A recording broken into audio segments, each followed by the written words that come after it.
ఓం అస్మద్గురుభ్యో నమః. శ్రీమతే రామానుజాయ నమః. అనాఘ్రతావద్యం బహుగుణపరీణాహి మనసో దుహానం సౌహార్దం పరిచితమివాథాపి గహనం పదానాం సౌభ్రాత్రాదనిమిషనిషేవ్యం శ్రవణయోః త్వమేవ శ్రీర్మహ్యం బహుముఖయ వాణీ విలసితం తర్కత్రయంతమర్మజ్ఞం ప్రబోధనపరాయణం జిజ్ఞాసుజనజీవాతుం శ్రీరంగార్యగురుం భజే. నీళాతుంగస్తనగిరితటీ సుప్తముద్బోధ్య కృష్ణం పారార్థ్యం స్వం శృతిశతశిరసిద్ధమధ్యాపయంతి స్వోచ్ఛిష్టాయాం స్రజనిగళితం యా బలాత్కృత్య భుంక్తే గోదా తస్యై నమ ఇదమిదం భూయ ఏవాస్తు భూయః. ప్రియ భగవద్బంధువులారా, ధనుర్మాసం ప్రారంభమైన దగ్గర నుండి వడివడిగా నడుస్తూ ఇవాళ 18 రోజులు పూర్తి చేసుకొని 19వ రోజుకి వీచేశాం. అమ్మవారి యొక్క ఏడుకొండల వాడి యొక్క శ్రీకృష్ణ పరమాత్మ యొక్క కృపా విశేషము వల్ల మనకు తెలియకుండానే గడిచిపోతుంది. ఆనంద ఉత్సాహాలతో గడిచిపోతుంది.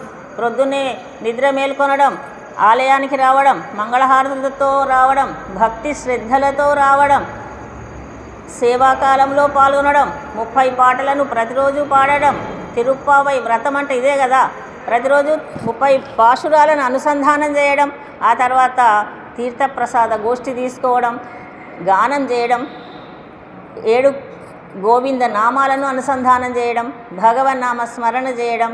అందులో విశేషంగా మరి నిన్న ఉందు మదహళిత పాశురము కనుక అమ్మకి విశేషంగా సార్య సమర్పణ చేయడం, ఆచార్య సన్నిధికి వెళ్ళడం, ఆచార్యులందరినీ భాగవతోత్తములందరినీ ముందుంచుకొని వారి యొక్క శ్రీ సూక్తులను శ్రవణం చేయడం,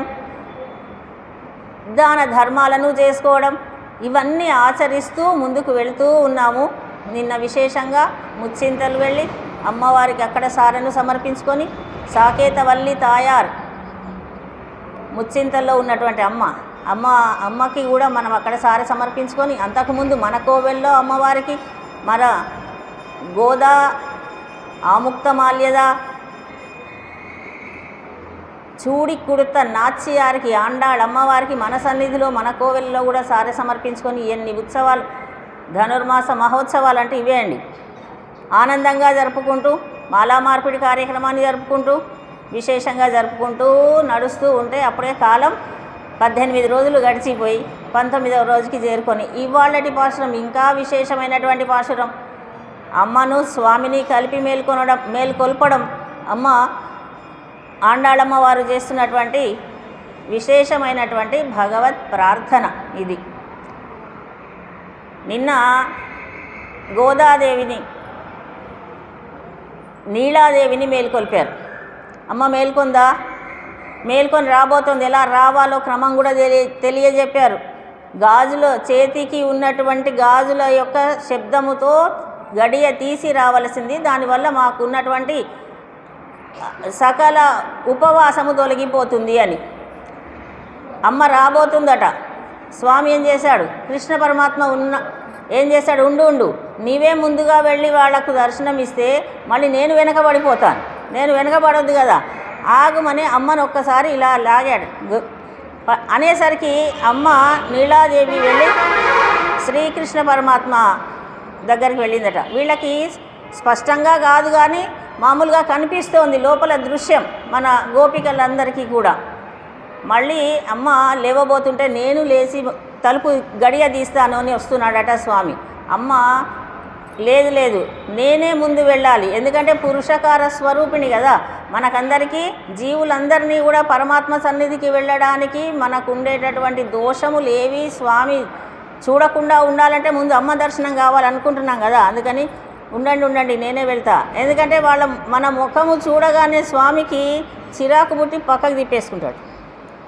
ఎందుకంటే మన పాపరాశి అంతా ముందు కనిపిస్తుంది. చీచి వీళ్ళని నేను చూడను అని అటు తిప్పుకుంటాడేమో. అందుకని ఉండండి, మీ మీద ముందే దయ అనేటటువంటి కృప అనే రసం పైకి రావాలంటే ముందు నేనే వెళ్ళాలి అన్నట్టుగా అమ్మ వారిస్తుంది. కను సైగతోటి వారించిందటండి స్వామిని. కనుసైగతో నిశ్శబ్దంగా కూడా మాట్లాడుకుంటారు వాళ్ళిద్దరూ కూడా. దంపతులు ముఖ్యంగా మహిళలు ఏం చేస్తారండి, కనుచూపు సైగతోనే క్రమశిక్షణ నేర్పిస్తుంటారు కదా పిల్లలకి.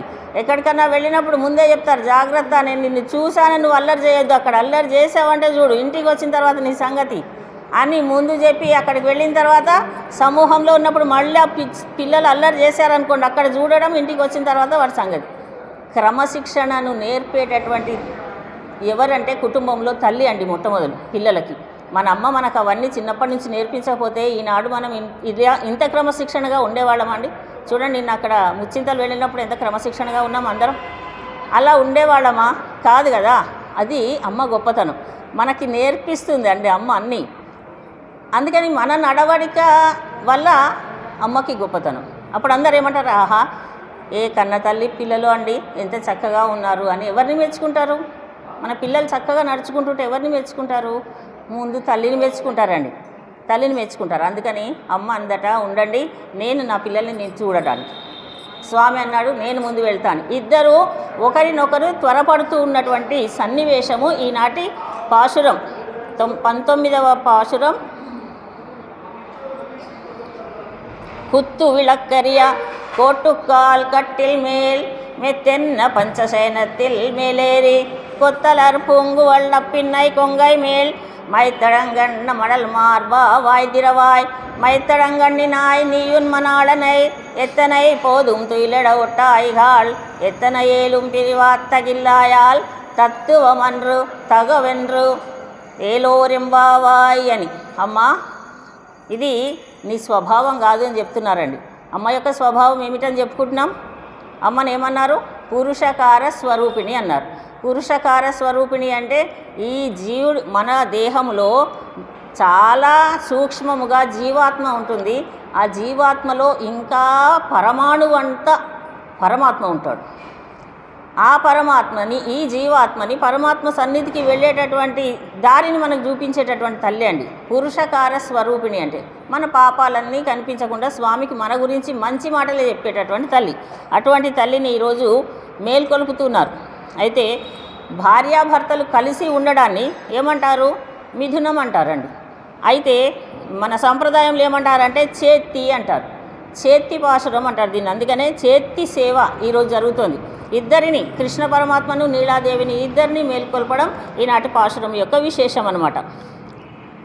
నప్పిన పిరాటిని కృష్ణ పరమాత్మను ఇద్దరిని కూడా మేల్కొల్పడం ఇవాళ 19వ పాశురము, రేపు 20, 21 ఈ 3 రోజుల్లో కూడా అమ్మను స్వామిని కలిపి మేల్కొల్పుతూ ఉంటారు. అది విశేషం. ఏం చెప్తున్నారు? కుత్తు విళక్కరియ కొట్టుకాల్ కట్టిల్ మేల్ మెత్తెండ్ర పంచశైనత్తిల్ మేలేరి కొత్తలర్ పూంగువల్ నప్పిన్నై కొంగై మేర్ అంటున్నారు. గుత్తు విளக்கு అంటే గుత్తి దీపములండి. గుత్తి దీపములు ఉన్నాయట. అంటే ఒక స్టాండ్ లాగా ఉండి 5 దీపాలు ఉంటాయి. ఇప్పుడు ఇది ఉంది చూడండి, మనకి ఇక్కడ ఉన్నటువంటి దీపానికి 5 వత్తులు వేసి ముట్టించడం గుత్తి దీపం. 5 దీపాలు వెలుగుతూ ఉంటాయి ఒక స్టాండ్కి. అలా గుత్తి దీపములను వెలిగించి ఉన్నాయట మంచము దగ్గర.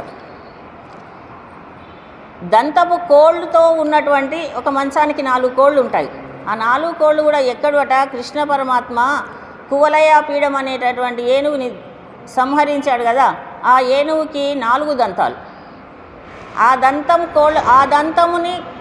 దంతాలను తెచ్చి కోళ్ళుగా అమర్చి అమ్మకు మంచాన్ని చేయించి పెట్టాడు, తన శౌర్యానికి ప్రతీకగా. అటువంటి మంచం పైన నీలాదేవితో శ్రీకృష్ణుడు శయనించి ఉన్నాడు. గుత్తు విளக்கு అంటే ఆ మంచము చుట్టూ కూడా గుత్తి దీపములు ఉన్నాయి. ఒక స్టాండ్కు ఉన్నటువంటి 5 దీపాలు ఒక దగ్గర ఉండి అట్లాంటి దీపాలు అనేకం ఉన్నాయి. గుత్తులుగా దీపాలు ఉన్నాయి, ప్రకాశిస్తూ ఉన్నాయి. చీకటిగా ఉన్నటువంటి గదిలో నిద్రించరాదు అని మనకు సంప్రదాయం. అందుకని దీపాలన్నీ వెలుతురులోనే ఉన్నారట. దాన్ని వర్ణిస్తున్నారు. అంటే 4 కలిగినటువంటి 4 మంచం కోళ్ళు అంటే ఏమిటి అర్థం? మనకి ఈ లోకంలో 4 విధాలు అని చెప్తే మనకు ఈ దేహము కూడా లభించింది 4 రకాలండి. దేవ, మనుష్య, తిర్యకు, స్థావరములు అని 4 రకాలుగా సృష్టించాడు పరమాత్మ. దేవతలు ఉన్నారు, తర్వాత దేవతల ఒక దేహము, తర్వాత మనుష్య, స్థావరములు, తిర్యక్కులు అని. తిర్యక్కులు అంటేనేమో జంతురాశి అండి, స్థావరములు అంటే కదలకుండా మెదలకుండా ఉన్నటువంటి కొండలు, కోనలు, చెట్లు మొదలైనవి. ఇలా విభజన చేసి జీవరాశిని సృష్టించాడు. ఇవి దేహములు. అదేవిధంగా వర్ణములు ఉన్నాయి, బ్రాహ్మణ, క్షత్రియ, వైశ్య, శూద్ర, అవి 4. అదేవిధంగా మనం తరించడానికి ఉన్నటువంటి విశేషాలన్నీ ఉన్నాయి. వాటిని ఏమంటారు? ఆశ్రమ ధర్మాలు ఉన్నాయి. బ్రహ్మచర్యము, గార్హస్థ్యము, వానప్రస్థము, సన్యాసాశ్రమం అని ఇవి 4 ఆశ్రమాలు. అదేవిధంగా భగవంతుని దర్శించేటటువంటి జ్ఞానులు 4 రకాలుగా ఉన్నారని భగవద్గీతలో తెలియజేశారు. ఆర్తః, జిజ్ఞాసు, అర్థార్థి, జ్ఞానులు అని. ఈ విధంగా వీటన్నిటినీ గుర్తు చేసుకుంటున్నారనమాట. ఇవి 4 మంచం కోళ్ళు అంటే మామూలు కాదండి. అది మనకి పురుషార్థములు కూడా 4: ధర్మ, అర్థ, కామ, మోక్షములు. అదేవిధంగా మనకు మోక్షము కూడా 4 రకాలుగా ఉంటుందటండి. మోక్షం ఏమిటి అంటే సారూప్యము, సాలోక్యము, సామీప్యము, సాయుజ్యము అని మోక్షం కూడా 4 రకాలు. మోక్ష సాధనాలు కూడా 4 రకాలు. ఏమిటి అంటే మోక్షానికి వెళ్ళాలంటే సాధన చేయాలి కదండి. పైన అంతస్తుకు వెళ్ళాలంటే ఏం చేయాలి? ముందు మొదటి మెట్టు ఎక్కాలి. అదేవిధంగా మోక్ష సాధనాలు ఏమిటి అంటే కర్మ, జ్ఞాన, భక్తి, ప్రపత్తులు. ముందు కర్మను ఆచరించాలి, జ్ఞానాన్ని సంపాదించాలి, కర్మ జ్ఞానం తర్వాత భక్తి కలుగుతుంటే తర్వాత ప్రపత్తి జరగాలి. ప్రపత్తి అంటే అర్థం ఏమి? ఇంకా నీవు తప్ప ఎవరు లేరు నాకు అనన్య గతికులమై ఉండుట. అదే స్థితిని మనకు అమ్మ పొంది గోపికలందరూ కూడా మనకు తెలియజేస్తున్నారు. ఇటువంటి స్థితిని కలిగినప్పుడు ఇంకా ఆలోచించాల్సిన పని లేదు. ఎక్కడికి వెళ్తారు? చక్కగా మోక్షమునకే అంటే పరమపదమునకే దారి అనే విషయాన్ని తెలియజేస్తారు. ఇదే విధంగా వ్యూహములు కూడా 4 ఉన్నాయండి. వాసుదేవ, సంకర్షణ, ప్రద్యుమ్న, అనిరుద్ధ అనే వ్యూహములు ఉన్నాయి పరమాత్మ యొక్క.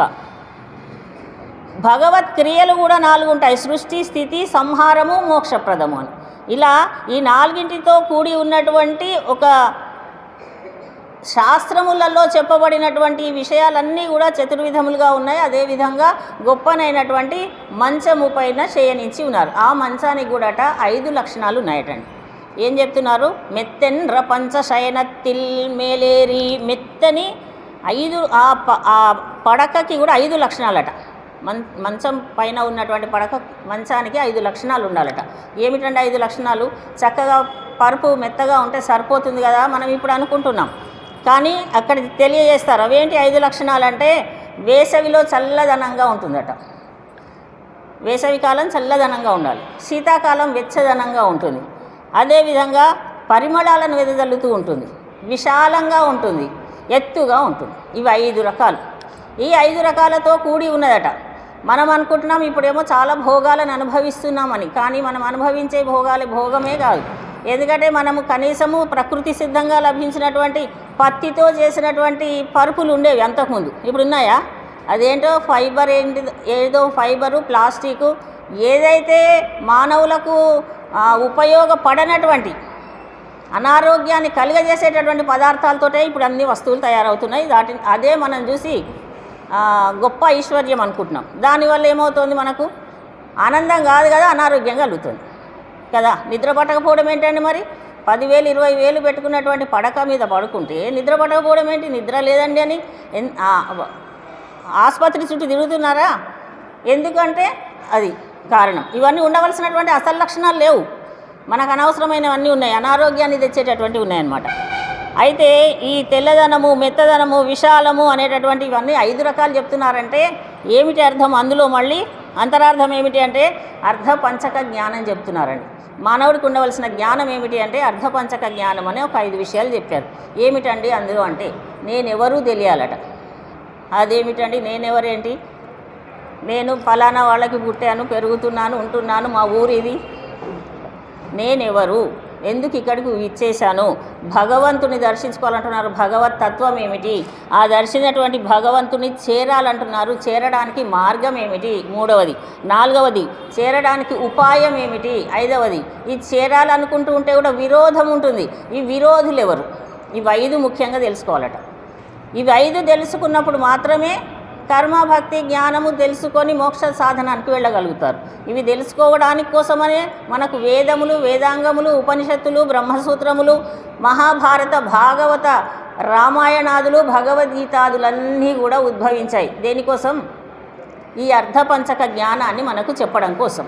అందుకని ముఖ్యమైనటువంటి ఈ పాశురంలో ఈ విధంగా తెలియజేశారు. అందుకని మనం ఏం చేయాలి? ఇవాళ నుంచి నేను ఎవరనేది తెలుసుకోవాలి. ఈ విషయాలతో పాటు చెప్తున్నారు. కొత్తలర్ పొంగుళల్ నప్పిన్నై కొంగై మేల్ మైత్త కిడంద మలర్మార్ బావాయ్ తిరవాయ్. గుత్తులు గుత్తులుగా వికసించినటువంటి పుష్పాలటండి. కొప్పు ముడుచుకున్న తర్వాత ఒకసారి మన అమ్మమ్మ నాన్నమ్మలకు గుర్తు చేసుకుంటే, కొప్పు ముడుచుకొని వెంటనే ఒక్క పువ్వన్న పెట్టుకునేవాడండి. పువ్వు లేకుండా ఉన్నారా? సిగలో పువ్వు లేకుండా ఎవరు లేరు. మనకు అసలు ఇప్పుడు సిగనే కరువు. సరే, అప్పటి సంగతి గుర్తు చేసుకుంటే చక్కగా కొప్పు నిండా కూడా ఇలా పుష్పాలను మాలగట్టి పెట్టుకునేవారు కదా. అదేవిధంగా నప్పిన్న పిరాటి కూడా గుత్తులు గుత్తులుగా ఉన్నటువంటి పుష్పములను ధరించినటువంటి కేశ సంపద. ఎంత కేశ సంపద ఉంటే ఎన్ని పుష్పాలు పెట్టుకోవాలి కదండి. ఏం చెప్తారు? జుట్టును బట్టి కొప్పు కొప్పు కొప్పు జుట్టు ఉన్న అమ్మ ఎలాగైనా మూడేసుకుంటుంది అని కదా. అందుకని ముందు ఉండాల్సింది ఏమిటి? అసలు జుట్టు. అదే లేకపోతే కొప్పేం వేస్తాం. అందుకని ఏం చేస్తున్నారు? ఇప్పుడు కనీసం ఒక రబ్బర్ బ్యాండ్ కూడా తెచ్చిపెట్టుకోవాల్సి వదిలేసేసుకుంటున్నారు. ఇంకా అది కూడా పనే లేదు. అల్లుకోవాల్సిన పని కూడా మర్చిపోతున్నారు. అది పద్ధతి కాదు. అల్లుకోవడం అనేది ఉండాలి, లేకపోతే మూడేసుకోవాలి. ఎంత జుట్టు ఉంటే అంత. సరే, అది పక్కన పెడితే మన సంప్రదాయంలోకి మన పిల్లలందరూ వచ్చేటటువంటి బాధ్యత తీసుకోవాల్సింది మనమే కనుక సందర్భం వచ్చినప్పుడు దీన్ని చెప్పుకుంటాం. ఇక్కడ ఏం చెప్తున్నారు? మనకు మన నప్పిన పిరాటి గుత్తులు గుత్తులుగా ఉన్నటువంటి సువాసన కలిగినటువంటి పుష్పములను ధరించిన కేశ సంపద ఉందట. చూడండి ఎంత అందంగా ఉందో అమ్మ. అందుకే అమ్మ, అటువంటి ఓ తల్లి నీవు ఒక మాట మాట్లాడు అంటున్నారు. ఒక పలుకు ఎలా ఉంది? శయనించినటువంటి, అంతేకాదండి, విశాలమైనటువంటి నీలాదేవి కొత్తలర్ పూంగువల్ నప్పిన్నై కొంగై మేల్ మలర్ మాల్భా వాయ్ తిరవాయ్. వాయ్ అంటే నోరు. నోరు తెరువమ్మా. చక్కగా పుష్పాలను ధరించావు, కళ్ళకు కాటుక ధరించావు. మేమేం చేస్తున్నాం? వ్రతమని ఆచరిస్తే ఏం చేస్తున్నారు మన గోపికలంతా? గోదమ్మ వారు కాటుక ధరిస్తుందా? కాటుక ధరించము. పాలు, వెన్న, మీగడ, మధుర పదార్థము స్వీకరించమని చెప్పారు రెండవ పాశ్రంలో. కానీ అమ్మ నీవేం చేస్తున్నావు? మేమేమో కాటుక ధరించక, తలలో పూలు ధరించక, కొప్పులో పూలు ధరించక మేముంటే నీవేమో చక్కగా అందంగా కాటుక దిద్దుకొని కొప్పు నిండా పూలను అలంకరించుకొని స్వామి చెంత ఉండి అనుభవిస్తూ ఉన్నావు. ఇది కాదు అంటున్నారు. అయితే ఈ పాశ్రము కొత్తలార్ పూంగువల్ నప్పిన్నై కొంగై మేల్ వైత్తు కిడంద మలర్ మార్బా వాయిదిరవాయ్ అనే ఈ పాశ్రములోని ఈ రెండు పాదములు అంటారు ఒక్కొక్క లైను. ఈ రెండు లైన్లకు సంబంధించే మనకు ఒక ప్రార్థనా శ్లోకం. పరాశర భట్టర్ వారు శ్రీరంగంలో ఉండేటటువంటి మహానుభావులు, శ్రీరంగ కోవెలకు ప్రధాన అర్చకులుగా ఉండేటటువంటి మహాపండితులు, శ్రీరంగనాథుడి యొక్క కృపా విశేషం వల్లనే జన్మించినటువంటి వారు అక్కడే వేంచేసి ఉండేవారు. కొన్ని కారణాల వల్ల శ్రీరంగాన్ని వదిలిపెట్టి మరో ప్రాంతంలో ఉండవలసి వచ్చింది ఒక 6 నెలలు. అప్పుడు చాలా బాధపడుతున్నారు. రంగనాథుడిని దర్శించకపోతిని, ప్రతినిత్యము దర్శించే స్వామి యొక్క దర్శనం లేదు, అమ్మ దర్శనం లేదు, గోదాదేవి దర్శనం లేదు అని చింతిస్తూ ఉన్నారు. అప్పుడు అది చూసినటువంటి శిష్యులందరూ వెళ్ళి, గురువుగారు గోదాదేవి గురించి ఒక చక్కటి శ్లోకం చెప్పండి, అది మేము ప్రతినిత్యము మేము కూడా అనుసంధానం చేసుకుంటాము, మీకు కూడా ఈ బెంగ తీరుతుంది అన్నారట. అంటే అప్పుడు వెంటనే సంతోషపడ్డారు. నిజమే అని అప్పుడు ఒక శ్లోకాన్ని చెప్పారు. ఆ శ్లోకం ఏమిటి అంటే, మనం ప్రతినిత్యము ప్రార్థన చేసుకుంటున్నాం దాన్ని ముందుగా. అదే ఆ శ్లోకం ఈ పాశ్రం యొక్క ఈ పాదాన్ని బట్టి, దీనికి ఉన్నటువంటి అర్థాన్ని బట్టి ఆ శ్లోకాన్ని చెప్పారు.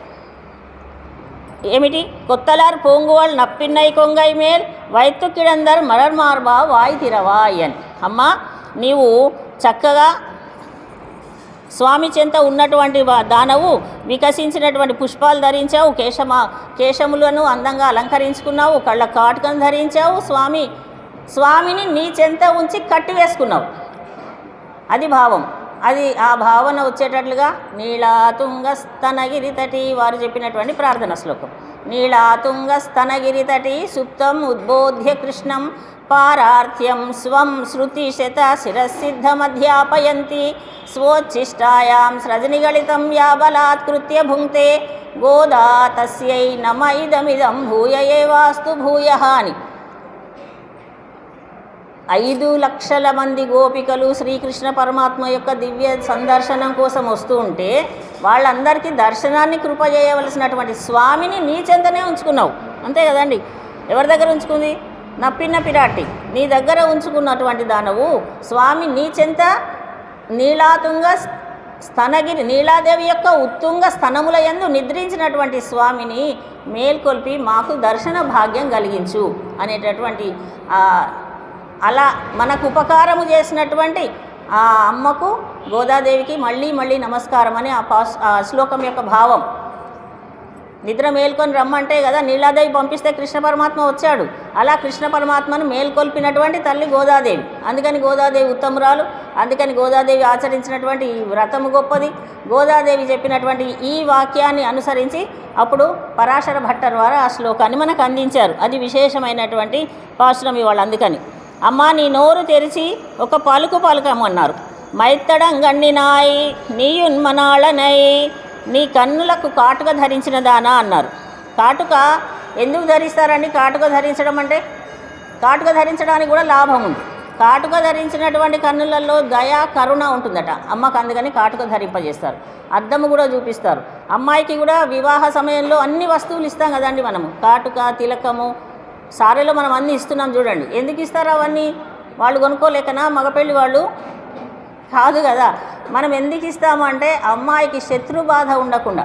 అద్దం కూడా చూపిస్తారండి. ఇచ్చి అద్దాన్ని ఇట్లా అమ్మాయికి ముఖం అప్పుడు చూపించి ఇస్తారు.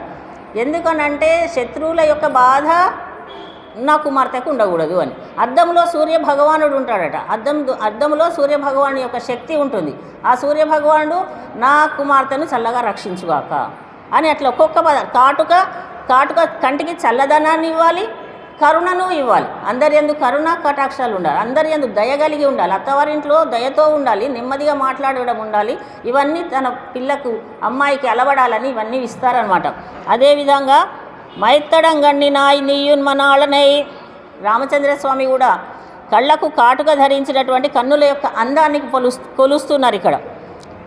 రామచంద్రస్వామి ఏమన్నాడంటే సీతమ్మ వారిని చూడకుండా ఒక్క క్షణం కూడా ఉండలేనన్నాడు. సీతమ్మ ఏం చెప్పింది తెలుసా అండి? హనుమత్ స్వామితోటి రావణాసురుడు 2 నెలల సమయం ఇచ్చాడు. ఇంకా ఆ లోపల రామచంద్రుని రమ్మను. అమ్మ ఎందుకమ్మా రామచంద్రుని రమ్మన్నాడు? నా భుజాల మీద కూర్చో, నేను తీసుకెళ్ళిపోతా అన్నాడు హనుమత్ స్వామి. అలా రాను, రాముడే రావాలి, ఇక్కడ ఉన్నటువంటి దుర్మార్గులను అందరినీ అంతం చేయాలి అని ఒక నెలలో రమ్మని చెప్పు కనీసం అని చెప్పిందట. అంటే హనుమత్ స్వామి వెళ్ళి రామచంద్రస్వామికి తెలియజేశాడు. ఏమన్నది మా సీతమ్మ అంటే 1 నెల వరకు జీవించి ఉంటాను, నెల వరకు రమ్మని చెప్పిందండి. నెల వరకు జీవించి ఉంటా అన్నదా? నేనైతే ఒక్క క్షణం కూడా ఉండలేను అన్నాడండి రామచంద్రస్వామి. ఎందుకంటే అమ్మవారి యొక్క నేత్రములను చూడకుండా నేను ఇంకా ఉండలేను అన్నాడట. నా జీవేయం క్షణమపి వినాత మసితే క్షణం అని. నేను ఒక్క క్షణము కూడా ఆ అందమైన కాటుక కన్నులను చూడకుండా నేను ఇంకా జీవించి ఉండలేను అన్నాడట. ఒక క్షణకాలమైనా ఉండలేను. అటువంటి ఆ కన్నులు కలిగినటువంటి తల్లి దయాస్వరూపిణి అయినటువంటి అమ్మ నీలాదేవి. నీ ఉన్మనాళనై సరే అమ్మ, నీవు లేవకున్నా రావడం, నీవు పలకకున్నా సరే నీ ఉన్మనాళనై ఎత్తెనై పోదుం తుయిలెడగొట్టాయిగాళ్. నీవు నీ ప్రియుని ఒక్క క్షణమైన నిద్ర నుండి మేల్కొని మా కోసం దర్శింపజేయి అట్లా ప్రార్థిస్తున్నారు. సరే నీవు పలకడం లేదు, నీవు రావడం లేదు. కృష్ణ పరమాత్మ సరే వీళ్ళు ఇంత ప్రార్థిస్తున్నారు, నేను వెళ్తాను అంటే కనుసైగతో ఆపేశావు. అలా చేయకమ్మా, స్వామి యొక్క కృప మా ఎందుకు కురిపించు అని స్వామిని ఏమన్నారు చెప్తున్నారు. లోకవల్లభుడు అని పేరు కదా, గోపీజన వల్లభుడు అని పేరు. స్వామికి ఏమని పేరమ్మా? లోకాన్ని అంతటినీ రక్షించేటటువంటి వాడు, సర్వ భక్త రక్షకుడు కదా.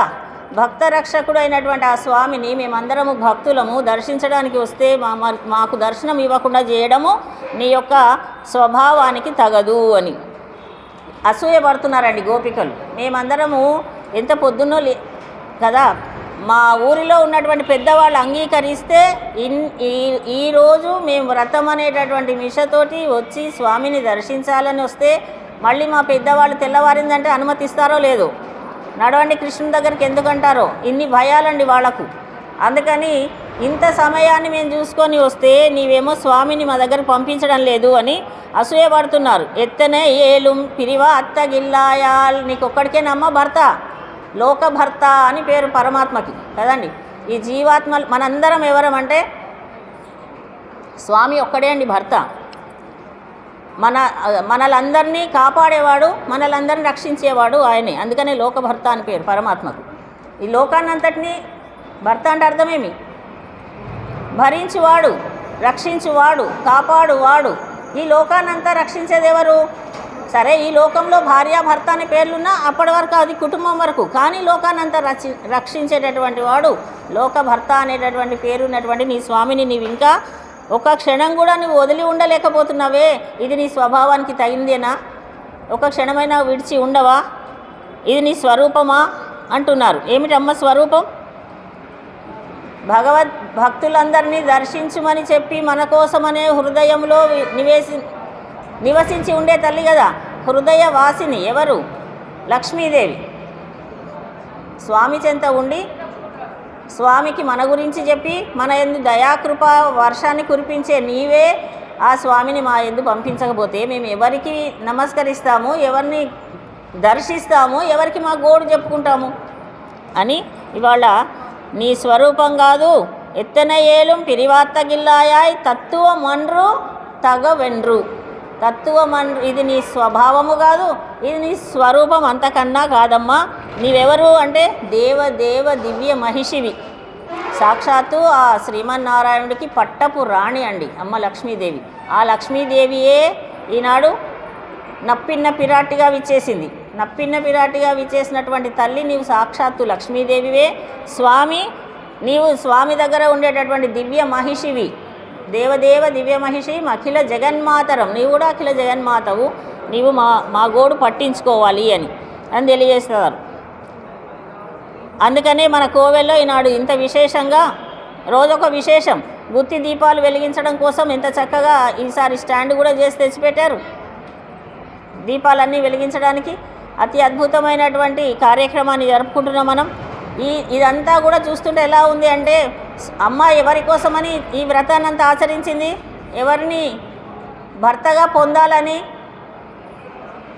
శ్రీరంగనాథుడిని. శ్రీరంగమే భూలోక వైకుంఠం.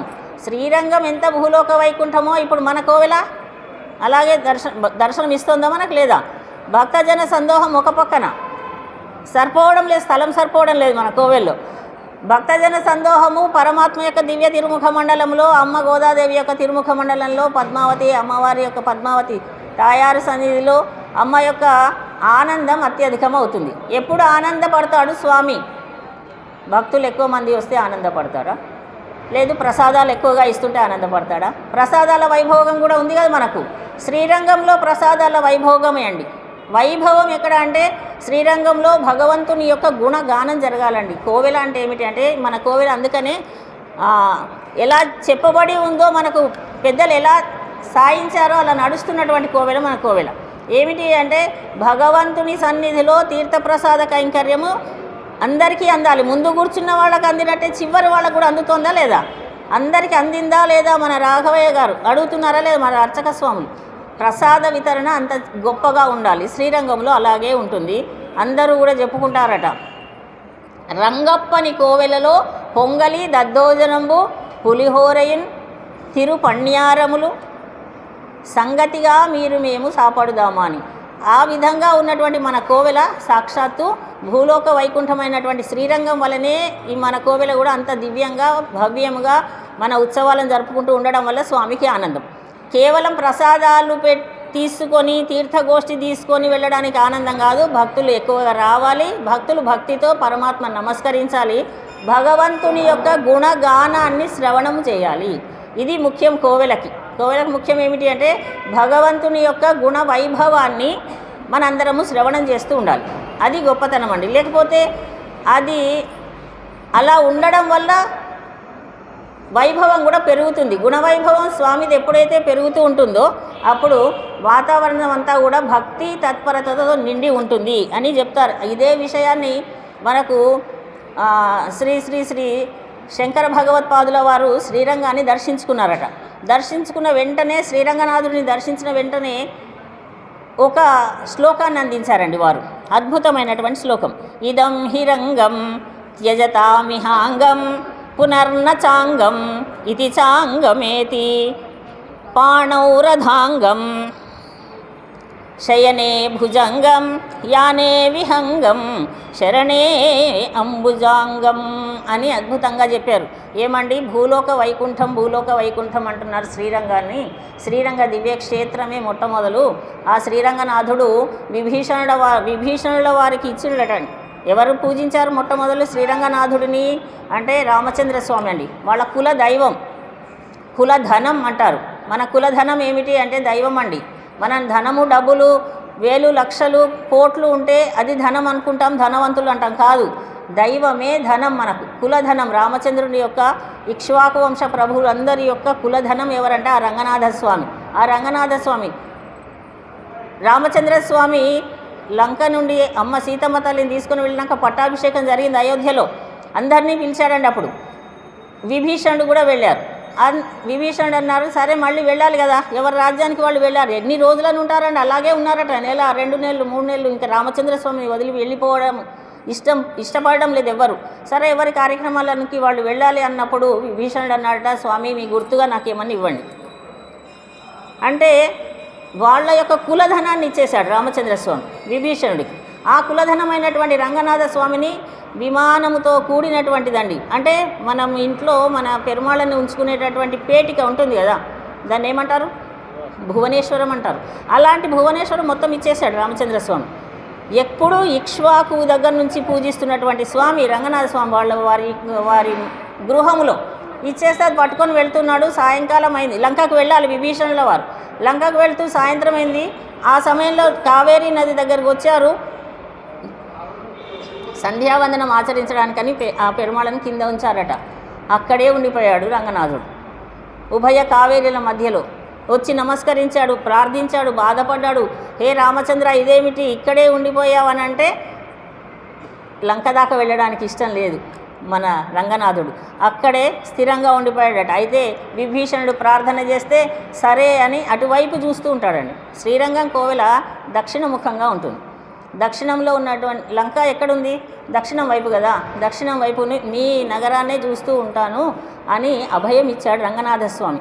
అలా వెలిసినటువంటి విశేషం ఆ ఇక్ష్వాకు ప్రభువులకు ఎక్కడి నుంచి వచ్చిందంటే బ్రహ్మదేవుడు ఇచ్చాడు. బ్రహ్మదేవుడికి ఎక్కడి నుంచి వచ్చింది ఆ శ్రీరంగనాథుడి విగ్రహం అంటే సాక్షాత్తు శ్రీమన్నారాయణుడు ఇచ్చాడు. వైకుంఠానికి వెళ్తేనేమో ఎప్పుడూ స్వామి దర్శనం కావడం లేదు. పద్మంలో నుండి ఉద్భవించిన తర్వాత వేదములను ఇచ్చిన తర్వాత ఆ వేద పఠనం చేసుకుంటూ ఉంటున్నాను, కానీ తండ్రి నిన్ను చూడాలంటే నాకు ఎలా, నిన్ను దర్శించాలంటే ఎలా అంటే ఆ రంగనాథుడిని ఇచ్చాడా బ్రహ్మదేవుడికి. ఆ బ్రహ్మదేవుడి దగ్గరికి ఇక్ష్వాకు మహాప్రభువు వెళ్తూ ఉండేవాడు. వెళ్ళి సూర్యవంశపు రాజులు వెళ్ళి ప్రార్థన చేస్తే ఆ రంగనాథుడిని ఇక్ష్వాకుకి ఇచ్చాడు. ఆ ఇక్ష్వాకు కాలం నుండి రఘుమహారాజు, దిలీప మహారాజు, వాళ్ళ వంశము అందరూ కూడా చేస్తూ ఆరాధన చేస్తూ చివరికి రామచంద్రుడు కూడా, సీతారాములు కూడా ఆరాధన చేసినటువంటి సాక్షాత్తు పరమాత్మయే శ్రీరంగంలో వెలిసినటువంటి శ్రీరంగనాథుడు అక్కడే ఉన్నాడు. లంకను చూస్తూ ఉన్నాడు. అయితే శ్రీరంగంలో అక్కడ నివసించడం, అక్కడ ఉన్నటువంటి అల్పజీవి అయినా సరే ఉన్నత పరమపదానికి చేరుతుంది అని చెప్తూ ఈ శ్లోకాన్ని చెప్పారు. ఇదం హిరంగం త్యజతామిహాంగం. అక్కడ శ్రీరంగంలో ఉండి ఎవరైతే ఈ శరీరాన్ని త్యజిస్తే పునర్నచాంగం, మళ్ళీ జన్మ అంటూ ఉండదండి, అంత విశేషమైనదని. ఇది చాంగమేతి, ఒకవేళ మళ్ళీ జన్మిస్తే పాణౌరధాంగం. ఎలా జన్మిస్తాడంటే చేతిలో చక్రంతో పుడతాడండి అని. చేతిలో చక్రం ఎవరికి ఉంటుంది, శయనే భుజంగం. మరి శయనించడానికి ఆదిశేషుల వారు వస్తారు, చేతిలో చక్రము వస్తుంది. యానే విహంగం, ఎక్కడికైనా వెళ్ళాలంటే గరుత్మంతుల వారే వస్తారు. అంటే సాక్షాత్తు శరణే అంబుగాంగం, గంగా నది కూడా పాదాల నుండి ఉద్భవించి ఉంటుంది. అంటే సాక్షాత్తు మళ్ళీ శ్రీమన్నారాయణుడిగానే జన్మిస్తాడు తప్ప మళ్ళీ జన్మ అంటూ ఉండదు. అంత శ్రేష్టమైనటువంటిది శ్రీరంగ క్షేత్రం అని శ్రీరంగం గురించి మన ఆదిశంకరుల వారు అత్యద్భుతంగా తెలియజేశారు. అంత విశేషమైనటువంటి పరమాత్మ కనుకనే అమ్మ గోదాదేవి అందరిలోకి అందరూ విశేషమే. వెంకటేశ్వర స్వామినే ప్రార్థించింది రంగనాథుడిని నాకు భర్తగా చేయమని. అలా ప్రార్థించినటువంటి తల్లి శ్రీరంగనాథుడిని ఎంచుకున్నది. దగ్గరికి రాబోతున్నది గోదా కళ్యాణం కనుక ఇవన్నీ మనం చెప్పుకుంటూ స్వామి యొక్క దివ్య గుణ వైభవాన్ని ఈ పాశురాల ద్వారా మనకు అందించింది కనుక మనము మనకున్న సమయాన్ని బట్టి మనం చెప్పుకునే ప్రయత్నం చేస్తున్నాం. మీరందరూ చాలా శ్రద్ధగా, చాలా గొప్ప భక్తులు కనుక శ్రద్ధగా వింటున్నారు. ఇలాగే మన కార్యక్రమాలన్నీ అత్యద్భుతంగా ముందుకు సాగాలని కోరుకుంటూ ఈనాటి పాశురాన్ని ఒకసారి అనుసంధానం చేసి తర్వాత కార్యక్రమంలోనికి వెళదాం. குத்து விளக்கரிய கோட்டுக்கால் கட்டில் மேல் மெத்தென்ற பஞ்சசைனத்தில் மேலேறி கொத்தலர் பூங்குவள் நப்பின்னை கொங்கை மேல் மைத்தடங்கண்ண மலர் மார்பா வாய் திறவாய் மைத்தடங்கண்ணினாய் நீயுன் மணாளனை எத்தனை போதும் துயிலிட ஒட்டாய்காள் எத்தனை ஏலும் பிரிவாத்தகில்லாயால் தத்துவமன்று தகவேலோரெம்பாவாய் நீளா துங்கஸ்தனகிரிதடி சுப்தமுద్బోధ్య కృష్ణం పారార్థ్యం స్వం శృతిశతశిరసిద్ధమధ్యాపయంతి స్వోచ్ఛిష్టాయాం సృజనిగళితం యాబలాత్కృత్య భుంక్తే గోదా తస్యై నమ ఇదమిదం భూయ ఏవాస్తు భూయః. ఆండాళ్ దివ్య తిరువడిகளே శరణం. జై శ్రీమన్నారాయణ.